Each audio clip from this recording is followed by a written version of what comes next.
So, you want to host the FIFA World Cup? Picture this: a World Cup match day. 60,000 fans packed into a stadium. Every hotel in the city is sold out. Bars are 3 deep. The local news is calling it an economic miracle. Now picture the same city 2 years later. The stadium is half empty for a regular season game. The hotel that doubled its rates is back to normal, and the city is still paying off the loan it took out to build that stadium. That's not a hypothetical. That's the pattern behind almost every World Cup host in the last 3 decades. And today we're going to break down exactly why hosting the biggest tournament on Earth can leave a country counting losses instead of profits. I'm going to walk you through 4 things in this video. First, why host countries don't actually get a cut of the World Cup's biggest revenue streams. Second, how FIFA turns a single tournament into a multi-billion-dollar machine. Third, exactly how the US, Mexico, and Canada are splitting the hosting bill for 2026. And fourth, what happens to a host country's economy once the fans leave. We'll use the 2026 World Cup, hosted across the US, Mexico, and Canada, as our main case study, because it's the most expensive and most data-rich World Cup in history. Let's get into it. Now, here's the fact that surprises almost everyone. Host countries do not get a direct percentage cut of the World Cup's main revenue. When a country agrees to host, the money it generates is almost entirely indirect. It comes from a tourism boom. For about a month, millions of fans flood in, and that creates a spike in a few key areas. But here's the catch. None of that is World Cup money in the way most people assume. It's tourism money that happens to be flowing because of the World Cup. The actual World Cup, the ticket sales, the broadcasting deals, the global sponsorships. All of that revenue goes to one place: FIFA. Every dollar generated inside the stadium walls belongs to football's governing body, not the host government. So, if host nations don't get a cut of the stadium money, how do they make anything back? Well, that brings us to the real cash cow. The answer is consumer taxes. Every time a visiting fan buys a beer, rents a car, books a hotel room, or picks up a souvenir, they pay the host country's sales tax or value-added tax. Multiply that by millions of tourists spending money every single day for a month, and a government can bring in a genuinely large amount of tax revenue. But there's a twist, and it's a big one. To even be considered as a host, FIFA typically requires governments to grant tax exemptions on World Cup-related spending, especially ticket sales. And 2026 gives us a perfect, very current example. 3 US states, Missouri, Georgia, and Florida, passed laws waiving sales tax on official World Cup tickets in order to secure hosting rights for Kansas City, Atlanta, and Miami. According to an analysis by The Athletic, that decision will cost those 3 states a combined at least $57.8 million in lost tax revenue. Missouri alone is projected to lose more than $11 million just from games at Arrowhead Stadium in Kansas City, while Georgia expects to miss out on up to $25 million around Atlanta. So the same tax system that could bring in serious revenue is partially switched off for the event itself as a condition of hosting. Host governments are, in effect, trading away guaranteed tax income for the promise of a tourism bump. Now, if host countries take on the financial risk, FIFA takes almost all of the reward. Think of FIFA less like a co-host and more like a landlord. It owns the brand, the rights, and the product, and the host country builds the stadium the show takes place in. For its 2023 to 2026 commercial cycle, FIFA's revenue has been revised upward multiple times, from an original budget of about $11 billion to a more recent projection of roughly $13 billion, a jump of around 72% compared to the previous 4-year cycle, which included the 2022 Qatar World Cup and brought in about $7.5 billion. Of that $13 billion, close to $9 billion is expected to come directly from the 2026 tournament itself. Where does that money actually come from? Well, there are 4 main pillars. Broadcasting rights are the biggest single piece, worth several billion dollars on their own, as TV and streaming networks around the world pay for the right to air matches. Sponsorship and marketing deals are next, with global brands paying to put their name on everything from pitchboards to the match ball. Hospitality and ticketing is the 3rd major stream. FIFA owns and sells both standard tickets and premium hospitality packages, and with the 2026 tournament expanding to 48 teams and 104 matches, ticket inventory alone has grown enormously. And licensing and merchandise round things out as a smaller but steady stream of income. The 48-team, 104-match format is the single biggest reason why the 2026 World Cup is on track to be the most profitable in history. More teams and more matches simply means more broadcast windows, more tickets, and more sponsorship inventory to sell, all of it flowing straight to FIFA's own coffers. Now here's the part that a lot of football fans don't know about. There's actually something called the no reimbursement rule that's agreed on by the host nation and FIFA. Basically, if a country spends billions building or upgrading stadiums, airports, and transit lines, and the tournament doesn't deliver the economic boost that was promised, FIFA does not refund any of that money back. While FIFA does provide a fixed operational budget to help the local organizing committee run day-to-day tournament logistics, the core infrastructure costs, new stadiums, expanded roads, airport upgrades, security, fall entirely on the host country's taxpayers.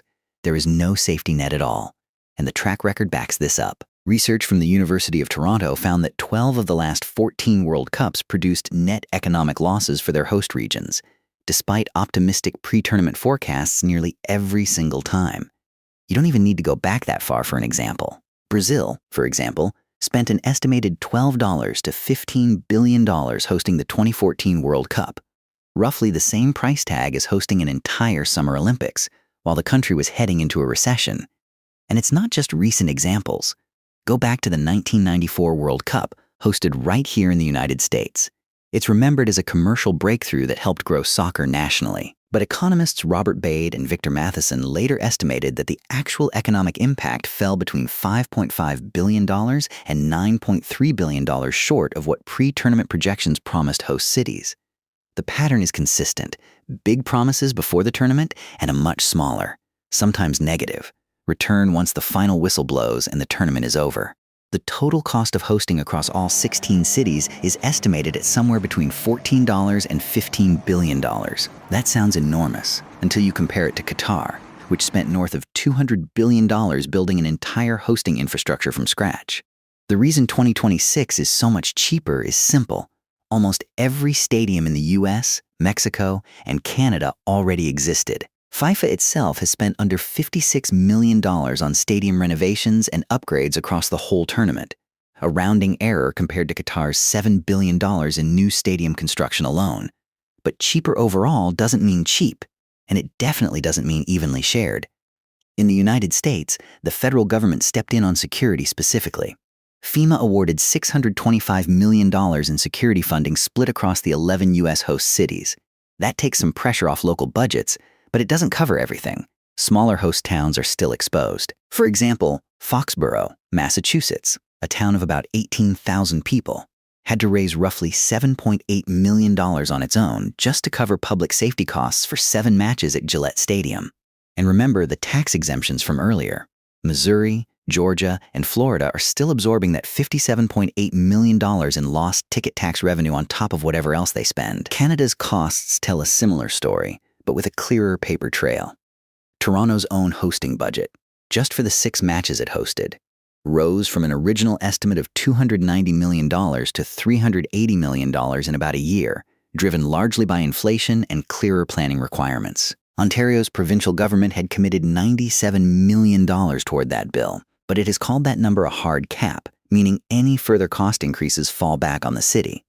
The federal government in Ottawa promised to support Toronto's hosting effort, but as of this report, still hasn't published an actual dollar figure. Zoomed out to the national level, Canada's Parliamentary Budget Office estimates total government support for hosting, across federal, provincial, and municipal budgets combined, at roughly $1.07 billion Canadian dollars, with close to $473 million of that coming from the federal government alone. On the other hand, Mexico's hosting costs are smaller in scale but follows the same underlying logic.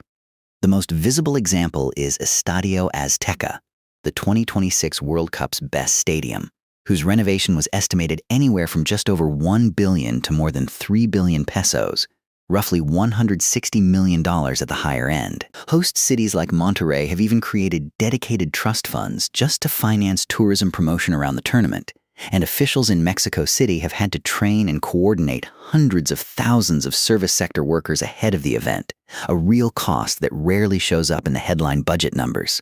The bigger pattern across all three countries is this: because 2026 doesn't have a single host government absorbing the bill like Qatar or Brazil did, the costs get scattered across dozens of city and provincial budgets, which makes them easier for FIFA and tournament boosters to describe as manageable and much harder for the fans and the public to see as a total number. Let's zoom into what actually happens to a local economy during and after the tournament, sector by sector. Hotels and lodging see the sharpest short-term spike. Nightly rates can climb well over 20%, with rooms selling out completely during marquee matches. But once the fans go back home, host cities are often left with a wave of newly built or renovated hotels sitting at high vacancy rates, because that level of demand doesn't come back until the next global event, if ever. Restaurants and bars see a similar pattern. A massive jump in foot traffic and alcohol and food sales during match weeks, followed by an almost immediate return to normal spending patterns the moment the tournament ends. Flights and car rentals follow the same short-term surge, with airlines and rental agencies charging peak, event-level pricing. But most of those profits flow to large multinational corporate headquarters, not to local workers or small businesses. And then there's infrastructure and jobs, which is where the long-term picture gets the most sobering. Host cities do create thousands of temporary jobs in construction, security, and hospitality. But those jobs disappear once the tournament ends. What often stays behind are what economists call white elephants.